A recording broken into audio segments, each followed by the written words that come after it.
सभी साथियों को नमस्कार। सरकारी योजना न्यूज चैनल में सभी मित्रों का स्वागत है। ब्रेकिंग न्यूज खुशखबरी। ईपीएफओ ने पेंशन पर बदले 2 नए नियम, कर्मचारियों को मिला बड़ा तोहफा। EPFO pension increments update, private कर्मचारी के लिए बड़ी खुशखबरी। ईपीएफओ ने मासिक पेंशन बढ़ाने का ऐलान किया है। तो चलिए साथियों, एक बड़ी महत्वपूर्ण अपडेट, लेटेस्ट जानकारी जानने का प्रयास करते ईपीएफओ से जुड़ी नई अपडेट के बारे में।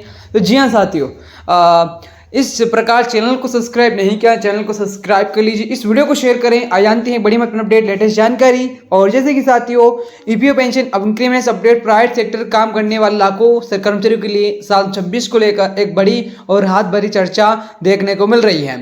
ईपीएफओ से जुड़ी कर्मचारी पेंशन योजना के तहत मिलने वाली मासिक पेंशन बढ़ाने पर गंभीर विचार विमर्श हो रहा है। बीते कुछ वर्षों से निजी कर्मचारियों और पेंशनर धारकों की ये मांग रही है और मौजूदा 1000 की न्यूनतम पेंशन बढ़ती महंगाई के सबसे काफ़ी कम है। रोजमर्रा खर्च, दवाइयाँ और जीवन की बुनियादी जरूरतों को देखते हुए राशि बहुत ही कम साबित हो रही है। ऐसे में 26 ईपीएफओ पेंशन बढ़ोतरी की संभावनाओं में लाखों कर्मचारियों बुजुर्गों को पेंशनर के बीच नई आशा जगा दी है। और जितने भी एम्प्लॉयज कर्मचारी जुड़े हैं सभी से मेरा निवेदन है, चैनल को सब्सक्राइब कर लीजिए। और आप देख रहे हैं एक सरकारी योजना न्यूज चैनल के माध्यम से बड़ी महत्वपूर्ण अपडेट, लेटेस्ट जानकारी बेनिफिट के बारे में। पेंशन बढ़ाने की मांग क्यों जरूरी? कर्मचारी पेंशन योजना के तहत न्यूनतम पेंशन 1000 साल 2014 में निर्धारित की गई थी। उसे समय भी यह राशि पर्याप्त नहीं थी, लेकिन बीते 10 वर्ष में महंगाई भत्ता काफी आगे निकल गया है। खाने पानी की सामग्री, किराया, बिजली बिल और पानी के बिल के साथ ही 10 स्वास्थ्य संबंधित खर्च लगातार बढ़ते हुए, जबकि पेंशन राशि में कोई बदलाव नहीं हुआ है। कारण है कि कर्मचारी संगठनों और पेंशनर सरकार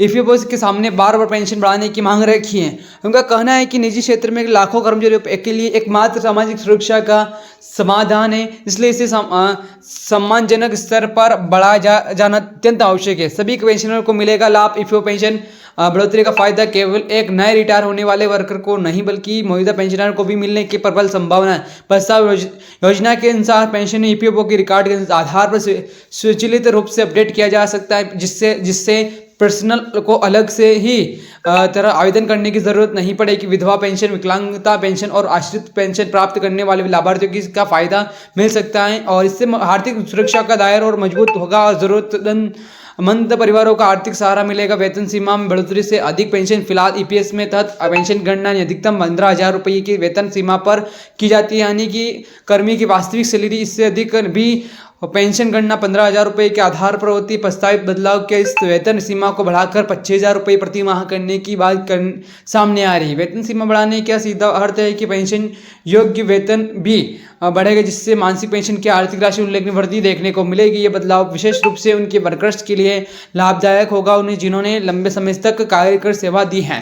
महंगाई में पेंशन बढ़ोतरी जरूरत। आज के समय में महंगाई आम लोगों की कसर रखी, खासकर बुजुर्गों पेंशनर के लिए सीमित आय गुजारा करना काफी कठिन हो गया है। दवाइयाँ खर्च, नियमित स्वास्थ्य जांच, किराए और रोजमर्रा की जरूरत तो लगातार बढ़ती जा रही है। ऐसे में ईपीएस पेंशन बढ़ोतरी केवल एक आर्थिक निर्णय नहीं बल्कि सामाजिक जिम्मेदारी। अगर सरकार कदम उठाती है तो इससे लाखों बुजुर्गों को सम्मानजनक जीवन जीने में सहायता मिलेगी और उनकी आर्थिक सुरक्षा सुनिश्चित होगी। यह ले जो कि आपके लिए जो कि ईपीएस से जुड़े नई अपडेट के बारे में था। और अभी तक आपने जितने भी कर्मचारी जुड़े सभी से मेरा निवेदन है, चैनल को सब्सक्राइब करें। ईपीएस से जुड़े नए अपडेट जानने के लिए बने रहें कर्मचारी समाचार न्यूज चैनल के माध्यम से। और आप देख रहे थे सरकारी योजना न्यूज चैनल के माध्यम से, तो इस चैनल को सब्सक्राइब करें। जय हिंद, जय भारत।